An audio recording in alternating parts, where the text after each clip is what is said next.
That night, I found out that the man who said he loved me was ashamed of my fat body. But what hurt the most wasn't what he said. It was what his mother said right to my face. If I tell you what she said, you might not believe it. But before that, you need to understand how I ended up there. Because the truth is, before that night, I was also ashamed of my own body. Before I share my story, I want to ask you something simple. If honest stories about hard choices and finding strength in tough moments speak to your heart, please tell me in the comments. That way, I'll know this kind of content resonates with you, and I can bring even more stories that hug your journey too. I remember my childhood like it was yesterday. At family gatherings, the table was always full. Platters of rice, roasted meats, colorful salads, cake with chocolate frosting. The kids would line up to grab a slice of cake, and I loved that moment. But for me, it was never just cake. It was almost like a public trial. I'd take a slice, sometimes a little bigger because I really enjoyed it, and there would always be some sideways comment said with that joking tone that hurts more than an actual insult. Careful not to gain even more weight, okay? Someone would say, laughing, "You're going to turn into a little ball at this rate." Another would add, patting my head. People would laugh as if it were funny. I'd laugh too, embarrassed, because it seemed like laughing at myself was the only way to fit in, but inside, each laugh felt like a sting. I started hiding my plate, putting less food on it, eating slowly so no one would notice. While my skinny cousins ran free around the yard, sweating, laughing loudly, I'd hide in a corner, pretending I was tired, that I didn't want to play. The truth is, I felt the weight of their stares more than the weight of my own body. I remember once at a New Year's party when I wore a dress I loved. It was floral, twirly, and when I spun around, the skirt would open up and I felt beautiful. I looked in the mirror before leaving home and, for a second, I liked what I saw. I arrived at my aunt's house and, before I could even greet everyone, I heard, "Wow, that dress is so tight on you, isn't it?" An aunt commented, loud enough for everyone to hear. "Something looser would look better." Right then, all the magic of my twirly dress disappeared. I spent the rest of the party pulling the fabric down, trying to hide my stomach, trying to disappear. I came home with that dress I loved, and after that night, I never wore it again. It stayed hanging in my closet like a silent reminder that, to them, I took up too much space. At school, things weren't much different. Lunchtime was a minefield. In the cafeteria line, if I bought a snack, someone would say, "Going for seconds? Hungry, huh?" If I didn't eat, another comment would come, "On a diet? You really need to be." It seemed like anything I did was wrong. Eating was wrong. Not eating was wrong too. Existing in the body I had was wrong. I started comparing my lunch to the other girls, the size of my legs to theirs, my tight uniform to their loose ones. Comparing myself to them brought me down more each day. In my teenage years, things got even crueler. The school locker room was a personal hell. My friends changed clothes without shame, took off their shirts, adjusted their brass, laughed loudly. I would wait for everyone to get distracted so I could, very quietly, turn my back, take off my shirt as quickly as possible, and put on my gym shirt almost without breathing. There was one day I'll never forget. A girl who wasn't even that close to me looked me up and down while I desperately tried to button my uniform shorts. "Wow, how do you have the courage to still wear that size?" she said, laughing. "It's time to go up a couple sizes, don't you think?" The group around gave that low, complicit giggle. I felt my face burn, my hands sweat, and for the 1,000th time, I just wanted to disappear. I went home that day feeling like my body was a neon sign warning everyone that I didn't belong anywhere. The word fat wasn't just a description of my body. It was an insult I carried in my chest. I heard fat at school, chubby at home, fluffy as a joke. Each variation seemed like a reminder that, to them, I was always too much. Too much for clothes, too much for the standard, too much for other people's eyes. Around that time, romantic comparisons started too. My friends would talk about the boys who liked them, the messages, the invitations to go out. I listened in silence, pretending everything was fine. Inside, the idea of someone finding me attractive seemed almost absurd. I would think, who's going to look at me when they can choose one of them? There was a school dance that left a real mark. I think I was about 16. I spent hours choosing an outfit that would make me feel less wrong. I arrived at the decorated hall. Colorful lights, loud music. I stood against the wall watching the girls being asked to dance.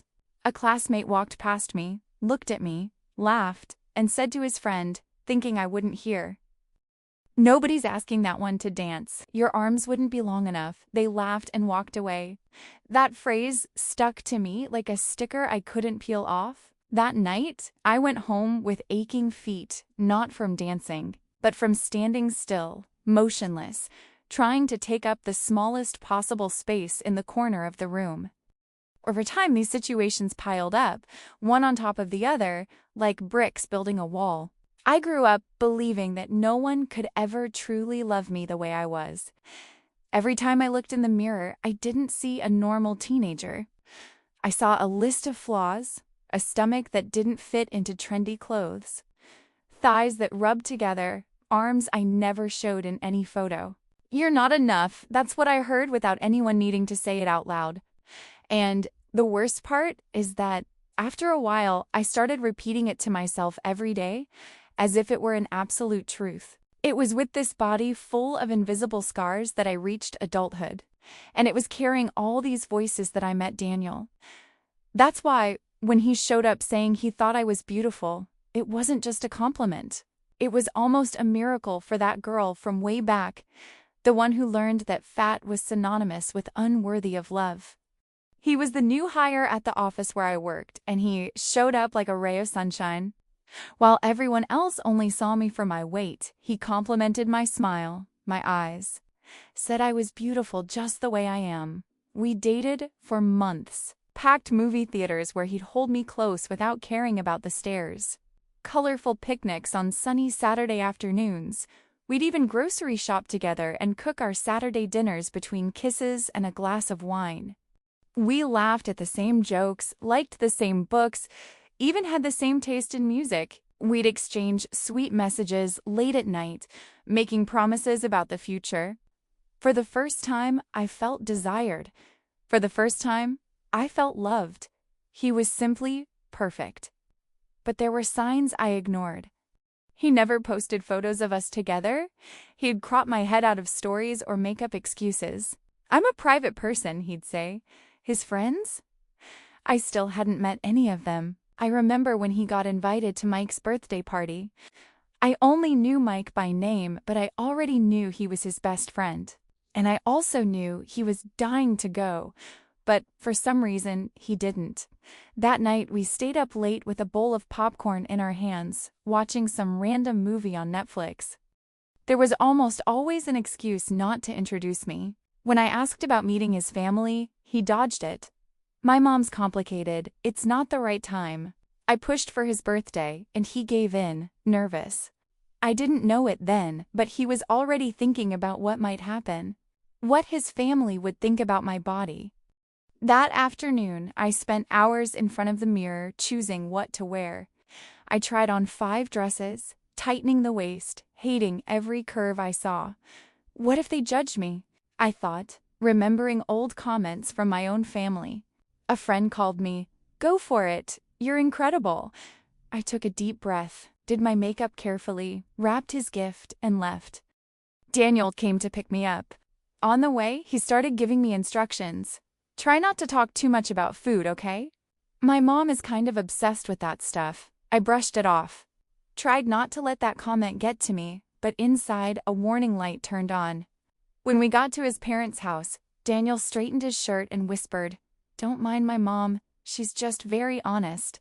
His dad was neutral, his mom looked me up and down with a fake smile, his brother stared curiously. We talked for a few minutes in the living room, and when the food was ready, Daniel's mom called everyone to the table with a sweet tone that didn't match the look she'd already given me at the door. I sat next to him, trying to take up as little space as possible on the chair, as if my body could shrink until it disappeared. The food smelled good, but the lump in my throat was bigger than any hunger. The dishes started moving around the table. His dad served, his brother passed the plates, and his mom watched my every move like she was judging me. When the rice bowl reached me, I hesitated for a second. I took a small portion, less than I actually wanted, and thought, if I serve too much, she'll notice. If I serve too little, she'll think I'm pretending. In that house, food wasn't just food. It was a test. "Eat more, dear," his dad commented in what sounded like a kind tone. "You're eating so little." Before I could answer, his mom let out a short little laugh. "Oh, I don't think eating too little is really her problem," she said, poking at her salad without even looking at me. The fork trembled in my hand. I pretended I hadn't heard, brought it to my mouth, but the taste of the food was gone. The sound of silverware clinking against plates became too loud, echoing in my head. Daniel, sitting next to me, cleared his throat uncomfortably, but said nothing. After a few minutes of tense silence, she started her interrogation disguised as concern. "So, what do you do for work again?" she asked, finally looking at me. I explained my job, trying to keep my voice steady. She nodded, but seemed barely interested. Then came the question I could already feel approaching. "And do you diet?" she asked, as casually as if asking for the time, thinking about losing weight. Nowadays, there are so many methods, so many clinics, so many modern things to help, right? My heart started racing. I felt my whole body heat up. I took a deep breath before answering. "I've done many diets," I began, choosing each word carefully. "These days, I try to take care of my mental health too." She raised an eyebrow as if she'd just heard a joke. "Mental health is important, of course," she replied, "but your body is your calling card, isn't it? Especially for a woman." His brother pretended to look at his phone, embarrassed. His dad kept eating, as if it had nothing to do with him. I discreetly turned to Daniel, searching for some support in his eyes. He avoided meeting mine, focused on his plate, as if suddenly the rice had become the most interesting thing in the world. "My son has always been so vain, always taken care of himself," she continued proudly. "He goes to the gym, eats right. We've always made sure he had that care. Right, Daniel?" He gave an awkward half smile. "Ah, Mom, don't exaggerate," he mumbled, still not looking at me. She then placed her napkin on the table, folded her hands, and looked at me way too directly. "That's why I have to confess, I was surprised when I saw him arrive with you," she said, as if commenting on the weather. "Such a handsome, well-kept young man. And he chose exactly a girl like that." The word that hung in the air, heavy, cutting through the room. Still, she made sure to finish the blow. "You're too fat for my son." For a second, everything went silent. The clinking of silverware stopped. The air became thicker. I felt like the floor had disappeared beneath my feet. My first reaction was to think, she's just saying out loud what everyone has always thought about me. I felt my eyes burning, but I forced the tears back. I didn't want to cry there, not in front of her. I wouldn't give her that satisfaction. I looked at Daniel, hoping he would finally stand up for me. Slam his hand on the table and say, "You've crossed the line, Mom." He lowered his head and mumbled, almost in a whisper, "Mom, stop." But there was no indignation, no defense. There was shame. And it wasn't shame about what she'd said. It was shame of me. In that instant, I understood. He wasn't uncomfortable because of her cruelty. He was uncomfortable because she had said out loud what he'd been hiding in silence. The fork slipped from my fingers and hit the plate, breaking the silence with a sharp sound. It was like something snapping inside me. I, who had spent my whole life thinking the problem was my body, realized something different. The problem was the way they looked at me. The shame in that moment wasn't mine. It was theirs. I took a deep breath, swallowed my pride, my sadness, and my anger all at once. I pushed the chair back slowly, trying not to tremble. "Excuse me," I said, my voice firmer than I expected. "I'm not feeling well." I stood up from the table, feeling everyone's eyes glued to my back, as if each step weighed tons. The kitchen seemed too far away, but I needed to get out of there before the pain spilled over in front of them. Suddenly the tears came. Daniel followed me. "She's like that with everyone. Just let it go." For the first time, I saw him clearly for who he was. He cared more about her than about me. That night, I didn't just lose a boyfriend. I lost the version of me that accepted crumbs. On the drive back, the silence was heavy. He kept justifying his mother, calling me too sensitive. I asked him to stop the car and said, "If you're ashamed of me, you don't deserve me." I opened the door and got out, alone on the dark, cold street. I tasted the salt of each tear running down my face, churning my stomach, washing my soul. I was still far from home, but I didn't even notice how far.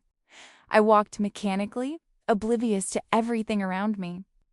Finally, I arrived, closed the door, and on my way to the bedroom, I took off the dress I had chosen so carefully, the shoes, and collapsed onto the bed. Exhausted, I fell asleep immediately. I cried for days, but I didn't cry just for him. I cried for all the times I believed my body was the problem. I cried for the girl who stopped eating cake at parties for fear of comments. For the teenager who pretended not to care that no one asked her to dance. For the woman who accepted crumbs of attention as if that was all she deserved. The following days were a blur. I went to work on autopilot, answered messages with short phrases, came home, and buried myself on the couch or in bed. The house seemed quieter, but inside my head, the noise was deafening. His mother's words echoed, mixed with other old familiar ones. "You're too fat. That's not the right outfit for you. With that body, it's complicated." It was as if all the voices from my past had been summoned, shouting in chorus all at once just to bring me down. At night, I'd glance at myself in the bathroom mirror and quickly turn my face away, as if I were forbidden to look at myself. Brushing my teeth became a mechanical task, almost always with my eyes fixed on the sink, avoiding my reflection. Any longer look at my body seemed to poke at open wounds. And there I'd go crying again. But then something changed. One morning, almost a month later, I woke up different. It wasn't a miracle. It wasn't a light descending from heaven. It was exhaustion. Exhaustion from crying for the same reason, from repeating the same story in my head. My face was still swollen, my eyes kind of red, the pillow still had stains from dried tears. But for some reason, that day, instead of grabbing my phone and distracting myself by scrolling, I got up and went straight to the mirror. I stood in front of it still. I didn't pose, didn't fix my hair, didn't pull my shirt down to hide my stomach. I just stood there. For a few seconds, all I saw was the usual deep, dark circles, traces of crying, skin without filter, body with the same curves as always. My mind, trained for years, started its automatic speech. Look at that arm. Look at that belly. Look at that tired face. I almost fell into that familiar script, almost let my mind drag me back into the hole. But this time, something different happened. In the middle of that chorus of criticism, a voice emerged that, until then, had seemed too quiet to be heard. It was mine too, but it sounded new. It was the first time I heard it. Instead of the usual "you need to change," I heard, "You deserve to be loved exactly as you are." Right away, my reaction was almost one of shock. I was surprised by the phrase myself. My first impulse was to argue back like I always did. Deserve? Like this? With this body? But I was too tired to argue with myself. So I just stood there, breathing, letting those words echo in the silence of the room. You deserve to be loved exactly as you are. I repeated it quietly, as if testing the sound of the phrase in my mouth, feeling the weight of each word. Deserve loved exactly as you are. Not when I lost weight, not when I fit into smaller pants, not when I stopped being too much for others. Just like this. With this body that had been the target of so many jokes, so much criticism, so much shame. It was the first time I believed those words. It wasn't a perfect belief. It wasn't a miracle that erased all the years of pain, but it was a crack. As if, in a dark room where I'd been locked up for years, someone had opened a tiny piece of the window and let in a thread of light. The tears came again, but they were different. They weren't tears of self-hatred. They were tears of relief, of mourning for everything I had endured, thinking it was the price for existing in the body I have. I placed my hand on the mirror, right at the level of my stomach, and for the first time, instead of squeezing, instead of trying to shrink, I just touched. I felt the cold touch of the glass and the warmth of my skin. "I'm sorry," I whispered to myself. "I'm sorry for everything I made you believe." And then, as if a whisper wasn't enough, I let my voice out in a muffled cry, held back for years. "I'm sorry, I'm sorry, I'm sorry." I fell to my knees, sobbing, as if I were casting out every part of me that still insisted on believing that the problem was me. I cried until I had nothing left. In that moment, I started to realize that what hurt wasn't just what other people had said about me. It was everything I had repeated to myself every day, as if it were an unshakable truth. And there, with my face wet, my eyes swollen, and my hair a mess, I understood that if I didn't start defending myself from myself, it wouldn't matter how much I demanded respect from others. I believed it, not 100%, not all the time, but enough to take the first step. Enough to, that day, choose not to insult myself when I looked in the mirror. Enough to, later on, send a message and book my first therapy session. Enough to start replacing the cruel voice in my head with this new one, still quiet but stubborn, saying, "You deserve to be loved exactly as you are." A week later, I was enrolled in that photography course I had been putting off for so long. On the very first day, the instructor asked each student to take a self-portrait. I, who had spent my whole life hiding my body behind the camera, had to stand in front of the lens. I was shaking, but I did it. And when I saw that picture, for the first time, I didn't see only flaws. I saw a strong woman who had survived so much.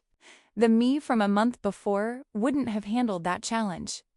But the me I am today would. With each passing day, I care less about other people's opinions, and you know what? I'm loving every single class. Weeks turned into months. I learned that self-love isn't losing weight for others. It's loving yourself and standing up for yourself first. And that sometimes, the people who truly respect you are not the ones who say they love you, but the ones who see your worth without asking you to change. Today, if someone gives me a dirty look because of my fat body, I smile and think, the problem isn't me. It's a daily practice of loving and valuing who I am. It's amazing how powerful our thoughts are. A few months ago, I was emotionally destroyed, and the reason was the exact same thing that fills me with pride today. My body. Loving myself, accepting myself, and valuing myself above everything else became my mantra. Today I think, how could anyone love and respect me for who I am if I wasn't even doing that for myself? But I learned the lesson the hard way, and I want to share it with everyone who also needs to hear this important truth. If you've ever felt small because of your body, know this: you don't have to fit into anyone's standards to deserve full respect and happiness. If someone doesn't respect you exactly as you are, then that person does not deserve to have you.